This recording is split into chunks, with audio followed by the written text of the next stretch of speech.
యూదా రాసిన పత్రిక. యేసుక్రీస్తు దాసుడును యాకోబు సహోదరుడునైన యూదా, తండ్రి అయిన దేవుని యందు ప్రేమింబడి యేసుక్రీస్తునందు భద్రం చేయబడి పిలువబడిన వారికి శుభమని చెప్పి వ్రాయినది. మీకు కనికరమును సమాధానమును ప్రేమయు విస్తరించునుగాక.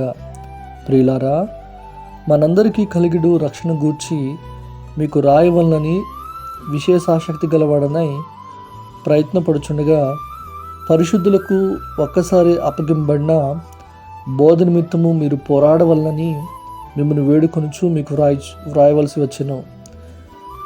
ఏలయనగా కొందరు రహస్యంగా జొరబడి ఉన్నారు. వారు భక్తిహీనులై మన దేవుని కృపను కామాతురత్వమునకు దుర్వినియోగపరచుచు మన అద్వితీయ నాథుడును ప్రభువునైన యేసుక్రీస్తుని విసర్జించున్నారు. ఈ తీర్పు పొందుటకు వారు పూర్వమందే సూచింపబడిన వారు. ఈ సంగతులన్నీ మీరు ముందుటనే ఎరిగి ఉన్నను. నేను మీకు జ్ఞాపకం చేయగోరుచున్నదేమనగా, ప్రభువు ఐగుప్తులో నుండి ప్రజలను రక్షించినను వారిలో నమ్మకపోయిన వారిని తర్వాత నాశనం చేసెను. మరియు మన ప్రధానత్వమును నిలుపుకొనక తమ నివాస స్థలమును విడిచిన దేవదూతలను మహాదినమున జరుగు తీర్పునకు కటిక చీకట్లో నిత్యపాశ్యముతో ఆయన బంధించి భద్రం చేసెను. ఆ ప్రకారంగానే సొదొమ గొమొర్రాలను వాటి చుట్టుపట్లనున్న పట్టణములను వీరి వలనే వ్యభిచారం చేయుచు పరశరీరానుసారులైనందున నిత్యాగ్ని దండన అనుభవించుచు దృష్టాంతముగా ఉంచబడిను.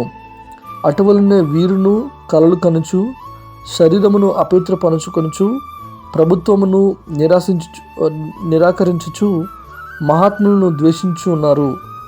అయితే ప్రధాన దూత అయిన మిఖాయేలు అపవాదితో వాదించుచు మోషే యొక్క శరీరమును గూర్చి తర్కించినప్పుడు, దూషించి తీర్పు తీర్చ తెగింపక ప్రభువు నిన్ను గద్దించునుగాక అనెను. వీరైతే తాము గ్రహింపని విషయములను గూర్చి దూషించువారై వివేక శూన్యులకు మృగముల వలె వేటిని స్వాభావికముగా ఎరుగుదురో వాటి వలన తమను తాను నాశనం చేసుకొంచున్నారు. అయ్యో వారికి శ్రమ! వారు కయ్యూను నడిచిన మార్గం నడిచిరి. బహుమానం పొందవలనని బిలాము నడిచిన తప్పు త్రోవలో అతరముగా పరిగెత్తిరి. కొరాహు చేసినట్టు తిరస్కారం చేసి నశించిరి. వీరు నిర్భయముగా మీతో సుభోజనం చేయుచు తమను తాము నిర్బంధముగా పోషించుకొనుచు మీ ప్రేమ విందులో దొంగ మెట్లుగా ఉన్నారు. వీరు గాలి చేత ఇటు అటు కొట్టుకొని పోవు నిర్జల మేఘములుగాను, కాయలు రాలి ఫలము లేక 2 మార్లు చచ్చి వేళ్లతో పెలిగింబడిన చెట్లుగాను, తమ అవమానమును నురుగు వెళ్ళగ్రొక్కు వారై సముద్రం యొక్క ప్రచండమైన అలలుగాను, మార్గము తప్పు తిరుగు చుక్కలుగాను ఉన్నారు. వారి కొరకు గాఢాంధకారము నిరంతరము భద్రము చేయబడి ఉన్నది. ఆదాము మొదలుకొని 7వ వాడైన హానోకు కూడా వీరిని గూర్చి ప్రవచించి ఇట్లనను, ఇదిగో అందరికీ తీర్పు తీర్చుటకును వాటిలో భక్తిహీనులందరినీ భక్తిహీనముగా చేసిన వారి భక్తిహీన క్రియలన్నింటిని గూర్చియు, భక్తిహీనులైన పాపులు తమకు విరోధముగా చెప్పిన కఠినమైన మాటలన్నింటి గూర్చియు వారిని ఒప్పించుటకును ప్రభువు తన వేవేల పరిశుద్ధుల పరివారంతో వచ్చెను.